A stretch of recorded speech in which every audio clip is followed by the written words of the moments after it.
कोई मंत्र कब सिद्ध होता है?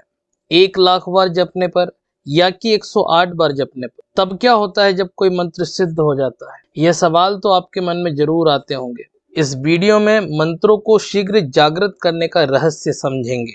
मंत्र मुख्यतः 3 प्रकार के होते हैं, वैदिक, तांत्रिक और शाबर मंत्र। पहले तो आपको यह तय करना होगा कि आप किस तरह के मंत्र को जपने का संकल्प ले रहे हैं। शाबर मंत्र बहुत जल्दी सिद्ध होते हैं, तांत्रिक मंत्र में थोड़ा समय लगता है और वैदिक मंत्र में थोड़ा और अधिक समय लगता है। लेकिन जब वैदिक मंत्र सिद्ध हो जाते हैं तो उनका असर कभी समाप्त नहीं होता। मंत्र जप करने के 3 प्रकार होते हैं, वाचिक जप, मानस जप, उपांशु जप। वाचिक जप में ऊंचे स्वर में स्पष्ट शब्दों में मंत्र का उच्चारण किया जाता है। मानस जप का अर्थ मन ही मन जप करना होता है। उपांशु जप का अर्थ जिसमें जप करने वाले की जीभ या होंठ हिलते हुए दिखाई देते हैं लेकिन आवाज नहीं सुनाई देती। बिल्कुल धीमी गति में जप करना ही उपांशु जप। मंत्र के नियम। मंत्र साधना में विशेष ध्यान देने वाली बात है मंत्र का सही उच्चारण। जिस मंत्र का जप अथवा अनुष्ठान करना है उसका अर्थ पहले से ही लेना चाहिए। मंत्र सिद्धि के लिए आवश्यक है कि मंत्र को गुप्त रखा जाए। प्रतिदिन के जप से ही सिद्धि होती है।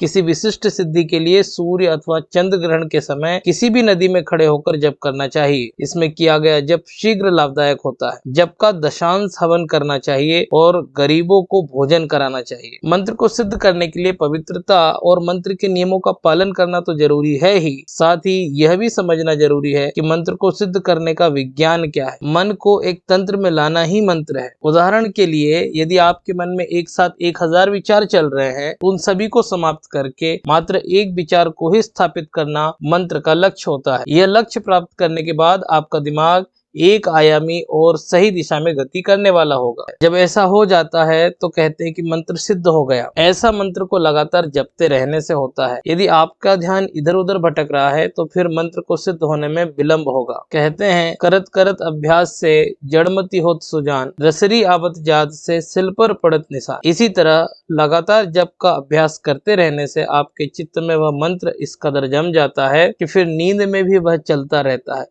और अंततः एक दिन वह मंत्र सिद्ध हो जाता है। अब यह सवाल उठता है कि सिद्ध होने के बाद क्या होता है या उसका लाभ क्या है। मंत्र से किसी देवी या देवता को साधा जाता है, मंत्र से किसी भूत या पिशाच को भी साधा जाता है और मंत्र से किसी यक्षिणी और यक्ष को भी साधा जाता है। मंत्र जब सिद्ध हो जाता है तो उक्त मंत्र को मात्र 3 बार पढ़ने पर संबंधित मंत्र से जुड़े देवी देवता या अन्य कोई आपकी मदद के लिए उपस्थित हो जाते हैं। ऐसे भी कई मंत्र होते हैं जिनमें किसी बाधा को दूर करने की क्षमता होती है तो उन्हें जपने से वे बाधाएं दूर हो जाती हैं। मंत्र साधना भौतिक बाधाओं का आध्यात्मिक उपचार है। यदि आपके जीवन में किसी भी प्रकार की समस्या या बाधा है तो उस समस्या को मंत्र जप के माध्यम से हल कर सकते हैं। मंत्र के द्वारा हम खुद के मन या मस्तिष्क को बुरे विचारों से दूर रखकर उसे नए और अच्छे विचारों में बदल सकते हैं। लगातार अच्छी भावना और विचारों में रत रहने से जीवन में हो रही बुरी घटनाएं रुक जाती हैं और अच्छी घटनाएं होने लगती हैं। यदि आप सात्विक रूप से निश्चित समय और निश्चित स्थान पर बैठकर मंत्र प्रतिदिन जाप करते हैं तो आपके मन में आत्मविश्वास बढ़ता है,